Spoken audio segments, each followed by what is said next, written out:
समाज लगा। मोहन जी स्मार्ट, मोहन जी नमस्कार, हिमालय न्यूज में आपका स्वागत है। मैं हूँ नवीन पांडे। वो बिहार की राजनीति के माने जाते हैं सिकंदर, लेकिन ये भी कहते हैं कि वो बिल्लियों की लड़ाई में विदेशी उड़ाने वाले हैं कलंदर। वो चलाते हैं सामाजिक सुधारों की सुशासन सरकार, पर उनके राज में है बदहाली, बेकारी और बेबसी की भरमार। कोई कहता है उनको दूरदृष्टि वाला मझा हुआ खिलाड़ी, कोई मानता है दलीय राजनीति का चतुर मदारी। कुछ भी हो, लेकिन 22 साल में 7 बार मुख्यमंत्री की कुर्सी पर बैठ चुके नीतीश कुमार में बहुत कुछ खास है जो उन्हें बड़ा नेता बनाता है। पिछले लंबे समय से देश की सियासत में चर्चा जोरों पर थी कि बिहार के सीएम पद से नीतीश कुमार की विदाई हो जाएगी और बीजेपी अपना सीएम बनाएगी। समझौते के तहत नीतीश को या तो उपराष्ट्रपति पद दिया जा सकता है या उनकी मनपसंद के हिसाब से कोई सम्मानजनक पद देकर बिहार की राजनीति छोड़ने को मनाया जा सकता है। और ये तो बताया गया कि इसके पीछे बीजेपी के चाणक्य माने जाने वाले अमित शाह का दिमाग है। लेकिन आज हम देखते हैं कि नीतीश कुमार पूरी हनक के साथ सीएम की कुर्सी पर न केवल विराजमान है, बल्कि बीजेपी के तमाम विवादित मुद्दों पर अपना विरोध भी जता रहे हैं। इस पर हम आज खास चर्चा करेंगे। हमारे साथ कुछ खास मेहमान हैं। बिहार की राजनीति के जाने माने एक्सपर्ट पत्रकार मोहन जी हैं हमारे साथ, मधुकर जी हैं और आलोक नंदन शर्मा जी हैं। आप सभी का बहुत बहुत स्वागत है हिमालय न्यूज में। तो सबसे पहले आलोक नंदन जी आपसे जानना चाहेंगे, 17 साल से सीएम और 7वें कार्यकाल संभाल रहे नीतीश कुमार में ऐसा क्या खास है जो उन्हें इतना बड़ा कद देता है, इतना बड़ा पद देता है और बिहार की राजनीति में इतना मजबूत और मजा हुआ खिलाड़ी बनाकर रखता है? ये सबसे पहले एक लिटरेचर की थ्योरी होती है कि किसी भी साहित्य को समझना है, जानना है, तो पहले साहित्यकार को समझिए और जानिए। ये नियम पॉलिटिक्स में वर्क करता है। यदि किसी पॉलिटिकल पर्सनालिटी की शैली को समझना है, उसके कार्य प्रणाली को समझना है, तो उस पॉलिटिकल पर्सनालिटी को समझिए। नीतीश जी की जहां तक बात है, तो इनको समझने के लिए जरूरी है कि इनकी डेवलपमेंट कैसे हुआ है, कहां से आए हैं, कैसे इन्होंने पॉलिटिकल माइलेज हासिल किया है, इसको बहुत जानना जरूरी होगा। तो इनका दिमाग पूरी तरह से मैकेनिकल माइंड है। चूंकि मैकेनिकल माइंड इसलिए मैं कहूंगा कि ये इंजीनियरिंग बैकग्राउंड के हैं और इंजीनियरिंग बैकग्राउंड के होने के नाते इनका दिमाग जो है पूरी तरह से मैकेनिकल माइंड है। और जो बिहार की राजनीति को इन्होंने जिस तरीके से साधा है, पूरी तरह से मैकेनिकली साधा है। मैकेनिकली इन द सेंस कि सोशल सोसाइटी, बिहार की जो सोसाइटी है, उस सोसाइटी में एक एक तबके को, चूंकि वर्गीकृत तबका है, उन सबको उन्होंने तरीके से साध करके एक फ्यूजन क्रिएट किया है और वो फ्यूजन क्रिएट करने के बाद वो शासन में बने रहे और इसको लगातार वो बरकरार रखे हैं। क्योंकि जो चीज उन्होंने क्रिएट किया है उसके सूत्रधार यही है और यही वजह है कि आज भी इनकी महत्ता बिहार में स्वीकार की जाती है। और सारे जो चैनल है, समीकरण हैं, जो यहाँ की जितनी भी गणना है राजनीति को लेकर के, वो सारे सूत्र इनके हाथ में रहते और ये कहीं फिसलने नहीं देते हैं। तो इनका इस सब के पीछे एक ही चीज दिखेगा, इनका मैकेनिकल माइंड। एक चीज और जो कि बिहार का डेवलपमेंट भी देखिएगा, तो बिहार का डेवलपमेंट बहुत, मतलब इंजीनियरिंग डेवलपमेंट यहाँ बहुत ज्यादा हुआ है। वो भी इसलिए हुआ है क्योंकि इन्होंने उस लहजे से, एक मैकेनिकल माइंड के लहजे से चीजों को पकड़ा है और डेवलप किया। चाहे पुल हो, रोड हो, सड़क हो, ये सब में आपको इंजीनियरिंग दिखाएगी। भवन हो, स्थापत्य कला हो, सब में आपको इंजीनियरिंग दिखाई देगी। तो यह कहना कि आज के तारीख में इनके जैसा अव्वल दर्जे का माइंड वाला पॉलिटिशियंस बिहार में अभी कोई नहीं है। यही वजह है कि हर दल, चाहे वो जिस दल के साथ भी ये जाते हैं, चाहे वो आरजेडी हो, चाहे वो भाजपा हो, मजबूरन इनके पीछे उनको चलना ही पड़ता है। थोड़ा सा भी इनको दिखता है कि ये मेरे अनुकूल नहीं है, तो ये उसको झटका देने से भी चूकते नहीं है, क्योंकि इनको पता है, अपनी खासियत इनको पता है, अपनी खूबी इनको पता है। बहुत बढ़िया आलोक नंदन जी, बहुत बढ़िया समीक्षा की नीतीश कुमार के बारे में। मधुकर जी, आपसे जानना चाहेंगे कि आप तो बहुत समय से जो है बिहार की राजनीति को देखते आ रहे हैं, तो अभी जो प्रकरण चल रहा था अमित शाह को लेकर और बिहार की राजनीति को लेकर, तो कैसे ये माना जाए कि नीतीश कुमार जो है किस तरह से जो है अमित शाह के पंजे से कहें या कहें कि बीजेपी के पंजे से कैसे बाहर आके इतने मजबूत तरीके से फिलहाल दिखाई दे रहे हैं। कल राष्ट्रपति द्रौपदी के शपथ ग्रहण कार्यक्रम में भी नीतीश नहीं पहुंचे। उसके बाद फिर एक बार दिल्ली के गलियारों में चर्चा होने लगी कि नीतीश कुमार नाराज हैं। तो कहां तक मतलब ये बीजेपी और नीतीश की राजनीति जाएगी? नमस्कार। पहले तो आलोक जी ने जो आपको बताया उससे परे मैं ये बता रहा हूं कि बिहार की राजनीति अभी जो है, अभी जो उपराष्ट्रपति और राष्ट्रपति का चुनाव था, पहले तो ये बहुत बड़ी चीज है कि नीतीश जी ने इससे पहले आरजेडी के कार्यक्रमों में जाकर के ये जता दिया कि अगर हमारी मुख्यमंत्री पद पर कोई तरह की आंच आती है तो हम कहीं भी जाने के लिए स्वतंत्र हैं और सरकार बनाने के लिए स्वतंत्र हैं। भाजपा को उस समय ये डर आ गई कि अगर बीजेपी से हट करके नीतीश जी अगर कहीं चले जाते हैं तो हाशिए पर चले जाएंगे। अभी इलेक्शन का बहुत दूर समय है, साथ में राष्ट्रपति और उपराष्ट्रपति का चुनाव है, तो बीजेपी अभी ये देख रहा है कि दो उनके पास राष्ट्रपति का चुनाव अपने संपन्न करा लिया, उपराष्ट्रपति का चुनाव संपन्न करा लेंगे, और इसी बीच जो आप देख रहे हैं एक खेल जो हो रहा है ललन सिंह और आरसीपी सिंह के साथ, ये दोनों के बीच सैंडविच बने हुए, दोनों इनके प्रिय हैं। और अभी मैं ये कहना चाहता हूं कि राष्ट्रपति चुनाव के बाद ये गेम शुरू होगा और डर रही है भाजपा कि कहीं नीतीश जी दूसरे खेमे में जाकर के फिर ये अपना मुख्यमंत्री बने रहे और बीजेपी को छोड़ दें। बीजेपी को ये डर है कि बीजेपी इलेक्शन से पहले अगर ये कोई चीज उस पर रिस्क लेती है तो दिक्कत होती है। आपने देखा कि चिराग पासवान नीतीश जी को तीसरे नंबर पे ला दिया था, अब प्रशांत किशोर, तीसरा आरसीपी सिंह। ये समझ रहे हैं कि 2024 के इलेक्शन में अगर आया, ये तीनों जो अगर नीतीश जी को प्रभावित करेंगे तो ये निश्चित रूप से नीतीश जी की जो साख है, सिकंदर बने हुए हैं, इनको बट्टा लगने वाला है। और आरसीपी सिंह और ललन सिंह दो ऐसे चीज है जिनको ये सैंडविच बने हुए हैं, और दोनों आदमी कुछ बोल रहे हैं लेकिन नीतीश जी कुछ बोल नहीं रहे। उनको पता है कि दोनों को छोड़ने से क्या दिक्कत होगी, लेकिन आरसीपी सिंह ललन सिंह में जो लड़ाई चल रही है, ये आने वाला 2024 के इलेक्शन में, चूंकि कि वो देख चुके हैं और नीतीश जी इस बात को समझ रहे हैं कि चिराग पासवान ने उनको क्या परेशानी में ला करके दिया है, और अभी जो प्रशांत किशोर और फिर आरसीपी सिंह इनके जब वो प्रभावित करेंगे तो देखेंगे कि ये जो तीसरे नंबर पर थे, जो इनका नंबर गेन था, वो और कम हो जाएंगे। जी, बहुत बढ़िया, बहुत बढ़िया। तो आलोक नंदन जी, यहाँ पर जैसे मधुरेन्द्र जी ने बताया कि जो है जिस तरह से सिचुएशन चल रही है बिहार की, आपको क्या लगता है कि बीजेपी को कब तक जो है नीतीश कुमार इस तरह से दबाव में लेने की सियासत में कामयाब हो पाएंगे? हमारा समझ में है कि उपराष्ट्रपति चुनाव के बाद जो है ये खुल करके कुछ गेम जो है खेल होने वाला होगा। क्या उपराष्ट्रपति के चुनाव में नंबर चाहिए, इनको वोट चाहिए, उनके बाद जो है कोई स्थिति नहीं, इलेक्शन का दोनों अपना मूड बनाएंगे। बहुत बढ़िया। तो आलोक नंदन जी, यहाँ पर आपसे जानना चाहेंगे कि बीजेपी के पास कौन कौन से ऐसे दांव हैं जिससे वो नीतीश कुमार को दबाव में ले सकती है? नहीं, बिहार में तो नीतीश जी किसी के भी दबाव में आने वाले नहीं है। अब जहां तक सेंट्रल की बात है, सेंट्रल से यदि इन पर दबाव बनाने की कोशिश की जाएगी तो सवाल ये उठता है कि आखिर दबाव किस लिए? आखिर बीजेपी को नीतीश जी से क्या चाहिए? नीतीश जी सीएम अभी बने हुए हैं और चुनाव में इन्होंने घोषणा कर रखा था कि ये मेरा आखिरी मौका है, ये अंतिम बार मुझको सीएम बनाइए। इसलिए भविष्य में और सीएम बनने की हमको नहीं लगता है कि ये पहल करेंगे, क्योंकि ये ऑलरेडी घोषणा कर चुके हैं।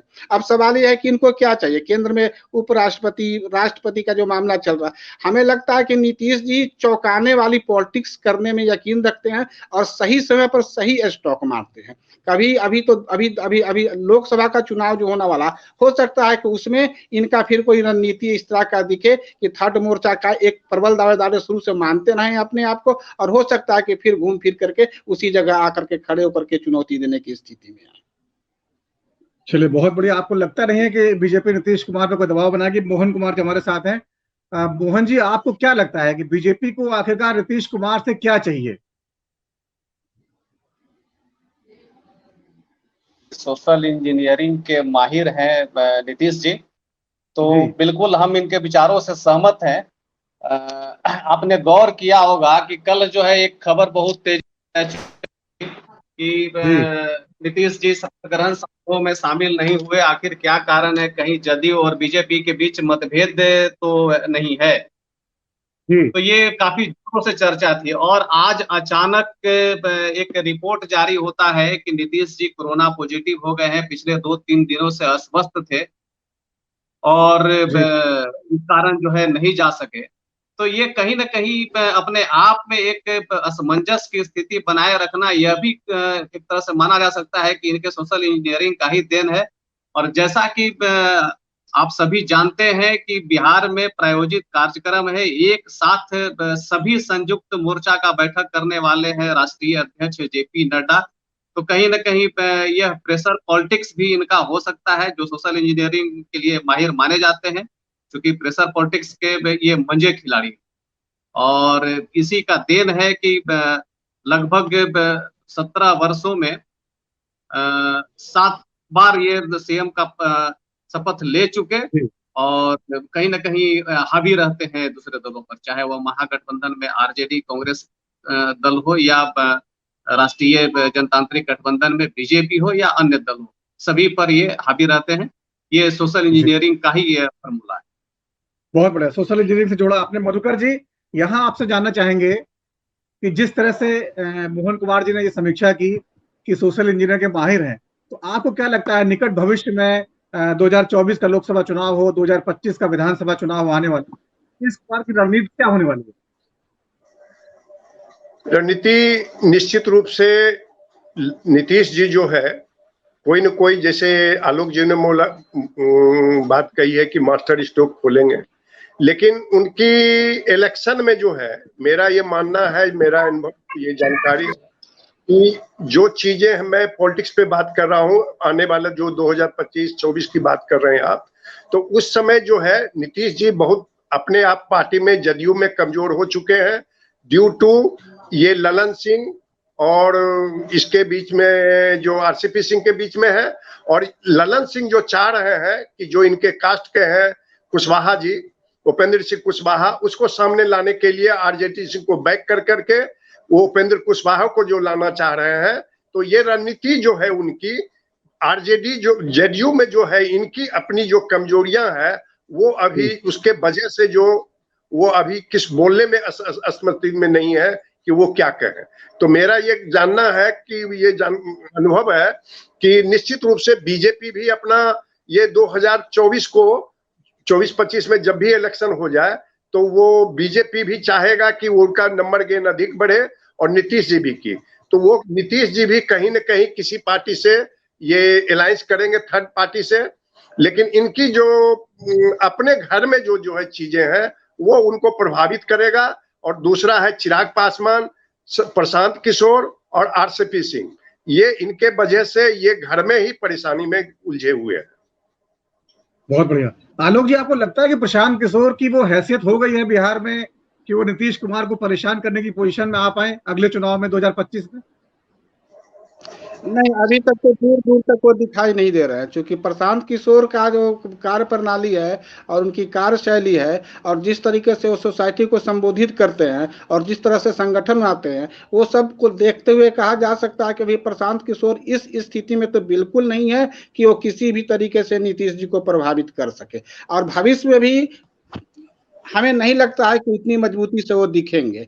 उनको एक वर्ग विशेष का नेता मान लिया गया है, एक जाति विशेष का नेता के तौर पर देखा जा रहा है। और बिहार की सोसाइटी और बिहार की राजनीति की ये सच्चाई है कि हर नेता का पहला जो कैलकुलेशंस होता है, पहली जो मापदंड का जो नियम होता है, प्रक्रिया होता है, वो जातिगत प्रक्रिया होता है। तो उस आधार पर देखा जाए तो प्रशांत किशोर जी कहीं कहीं भी नीतीश कुमार जी को चुनौती देने के लिए उनके समकक्ष खड़े होने की स्थिति में नहीं है। दूसरी बात, प्रशांत किशोर जी का कहीं यह इंटेंशन भी नहीं है कि वो नीतीश जी को चुनौती दे। उनको पॉलिटिकली पार्टी के अंदर नीतीश जी लाए थे, नीतीश जी ने उनको रखा था, नीतीश जी के कैंपेन को उन्होंने बहुत अच्छे तरीके से बढ़ाया भी था और शासन में लाने में भी उन्होंने महत्वपूर्ण भूमिका निभाई थी। इसके बाद वो हटे हैं, हटने के बाद भी कहीं भी उन्होंने विरोधाभासी बयान नहीं दिया। वो एक अपना एक तरीका अपना लिए हैं, कुछ बिंदु है जिसको वो बार बार बोल रहे हैं, खुल करके वो भी नहीं खेल रहे। आलोक जी, नीतीश कुमार का बड़ा मजाक उड़ाते हैं। जनस्वराज यात्रा में कई बार हमने सुना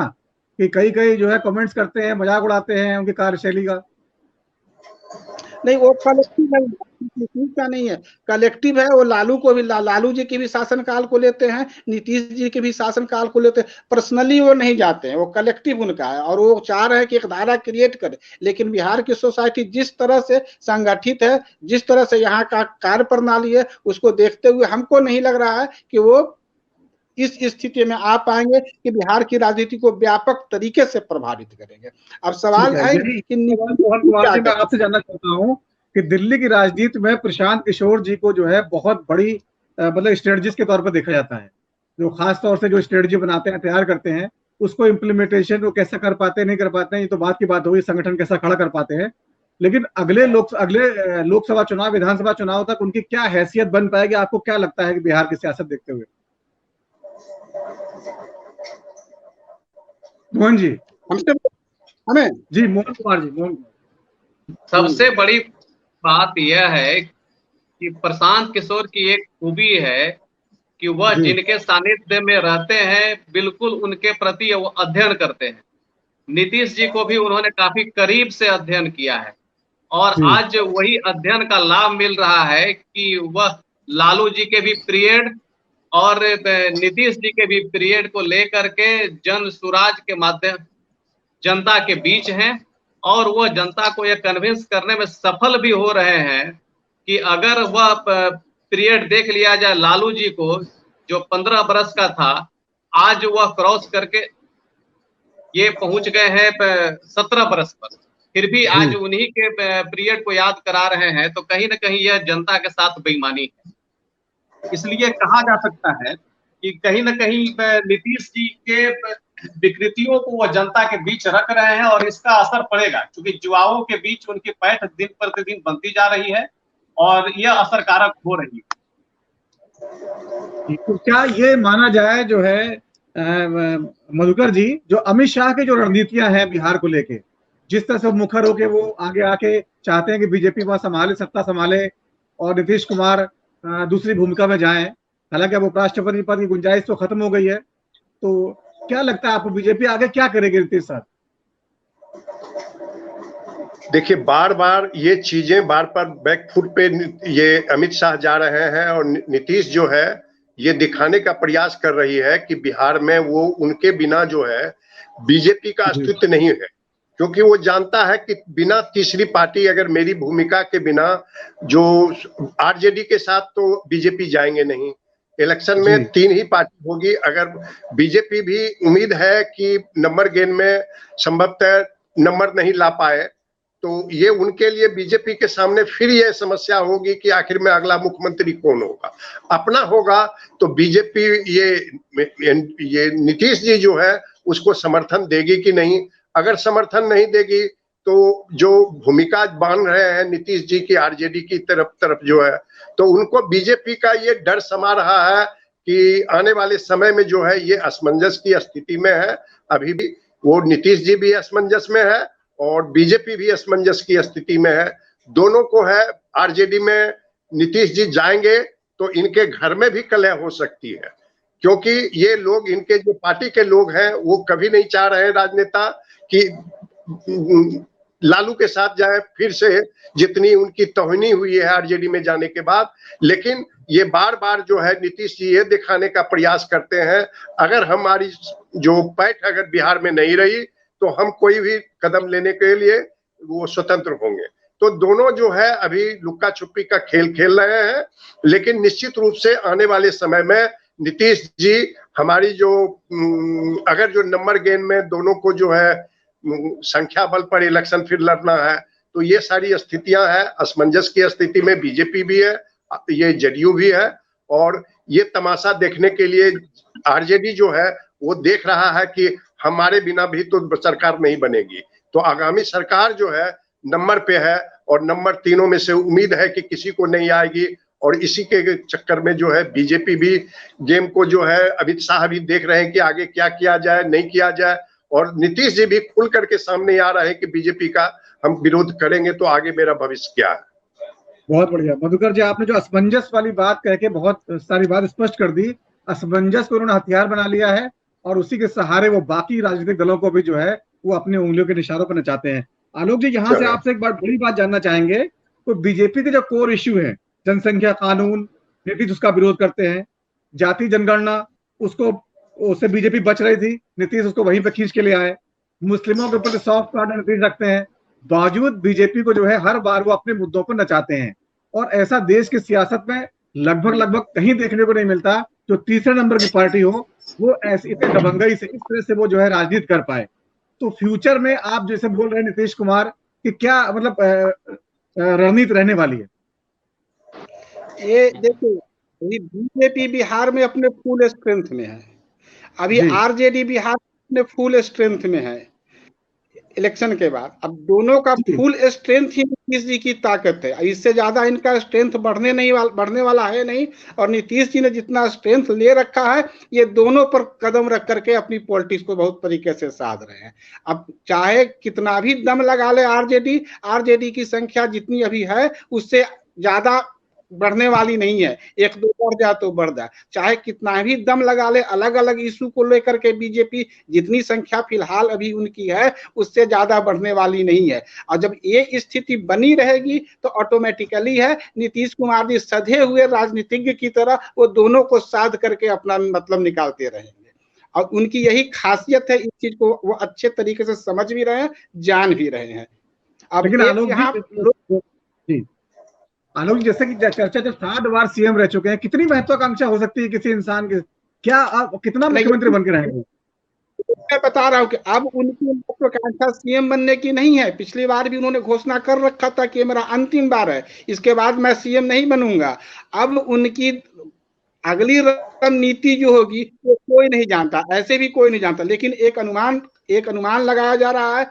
उनको स्टडी करने वाले लोग ये समझ रहे हैं कि वो 2024 से पहले कोई बहुत बड़ा फैसला ले सकते हैं, क्योंकि 2024 में लोकसभा का चुनाव होने वाला है और उस लोकसभा के चुनाव में इनकी क्या भूमिका होगी। राष्ट्रीय स्तर पर अभी एक गैप है, बीजेपी के बाद कांग्रेस है, कांग्रेस और एक गैप है, उस गैप को भरने के लिए निश्चित तौर पर प्रयत्न होगा। उस प्रयत्न में ये बीजेपी के खेमे में इनका कोई फ्यूचर नहीं है। इनको एक बार फिर पलट करके थर्ड फ्रंट में आना ही होगा। जो इनका नेतृत्व रहा है, जो अनुभव रहा है बिहार की पॉलिटिक्स में, जितनी बार इन्होंने प्रशासनिक लेवल पर जितना वर्क किया है और रेल मंत्री के तौर पर भी केंद्र सरकार में भी अपनी भूमिका, तो इनका कद कहीं ना कहीं उन तमाम नेताओं से जो आज राष्ट्रीय राजनीति में सक्रिय है एक बन चुका है, उनके लेवल का बन चुका है। इस चीज को ये भी समझ रहे हैं। अब ये किस पॉइंट को लेकर के अपने आप को प्रमोट करेंगे उस लेवल पर, ये देखना रोचक होगा। क्योंकि पॉलिटिक्स में फिर से प्रधानमंत्री बनने के 2024 के लिए प्रधानमंत्री पद आवाज 2024 के लिए प्रधानमंत्री पद के तौर पर नीतीश कुमार विपक्ष की पसंद हो सकते हैं या नहीं? मोहन कुमार जी, आपसे जानना चाहेंगे कि जिस तरह की जो है देश में समझ बन रही है और विपक्ष अभी एकजुट नहीं है, चाहे राष्ट्रपति का चुनाव हो चाहे उपराष्ट्रपति का चुनाव, तो नीतीश कुमार को पीएम पद का उम्मीदवार बनाने के लिए विपक्षी दल राजी हो जाएंगे क्या? बिल्कुल, विपक्षी दलों की तरफ से तो कभी न कभी ऑफर आ ही जाता है और आ ही रहा है। वर्तमान में देखा जाए तो 2 दिन पहले भी आरजेडी के प्रदेश अध्यक्ष जगदानंद सिंह, जो कि कदावर नेता है और लालू जी के प्रमुख साथियों में एक माने जाते हैं, तो उन्होंने भी ये ऑफर किया है कि नीतीश जी तेजस्वी को सीएम बनाए और आगे की रणनीति पर विचार करें। तो ये ऑफर तो विपक्ष के तरफ से उनको हमेशा मिलते ही रहा है। और एक बात से और मैं सहमत हूं, जैसा कि अभी आलोक जी ने कहा कि नीतीश जी कब क्या करेंगे ये कोई नहीं जानता है। बिल्कुल, यह यहां तक सत्य है कि नीतीश जी दाएं हाथ से क्या करेंगे ये बाएं हाथ को ही पता नहीं चलता है। और यूं कहा जाए तो अभी बीजेपी के शीर्ष नेता, यहां तक कि राष्ट्रीय अध्यक्ष आने वाले हैं और जहां तक सूचना मिल रही है कि गृह मंत्री अमित शाह भी आने वाले हैं। और ऐसी स्थिति में नीतीश जी का विश्राम मुद्रा में चले जाना कहीं ना कहीं पिछले घटनाओं को भी इंगित करता है कि उन्होंने एक बार थाली भी खींचा है। तो बीजेपी से रिश्ते बहुत अच्छे हैं, ऐसा नहीं कहा जा सकता है। रही बात पॉलिटिकल मजबूरी की, तो कहीं ना कहीं मजबूरी दोनों तरफ है। एक तरफ स्थिति है कि बीजेपी के एक ग्रुप शुभचिंतक जो है वो चाहते हैं कि किसी भी सूरत में जंगल राज पुनः नहीं आवे, आरजेडी सत्ता में नहीं आवे, और नीतीश जी इसी चीज का भय दिखला करके उनका मुंह बंद कर देते हैं। तो ये कहीं ना कहीं है। और जदयू के भी अंदर खाने में एक ऐसी गुटबाजी चल रही है जिसका कभी भी बड़ा विस्फोट हो सकता है। आपने देखा होगा कि अभी कुछ ही दिन पहले केंद्रीय मंत्री पद से इस्तीफा देकर आए आरसीपी सिन्हा जी निजी कार्यक्रम में जा रहे थे और बिहार का मुख्यमंत्री कैसा हो, आरसीपी सिन्हा जैसा हो, जैसे नारे लगे। और उस नारेबाजी के बाद, उस कार्यक्रम के बाद ओपन मीडिया से बात करते हुए उनके सबसे करीबी रहे आरसीपी सिंह ने यह भी कहा कि मैं नालंदा का रहने वाला हूं, मैं नालंदा में जन्मा हूं, नीतीश जी पटना जिला में जन्मे हैं। तो ये बड़ी बातें कहीं ना कहीं यह इंगित करता है कि जदयू के अंदर खाने में भी जो विस्फोट है वो कहीं ना कहीं बहुत बड़ा बनकर उभरने वाला है।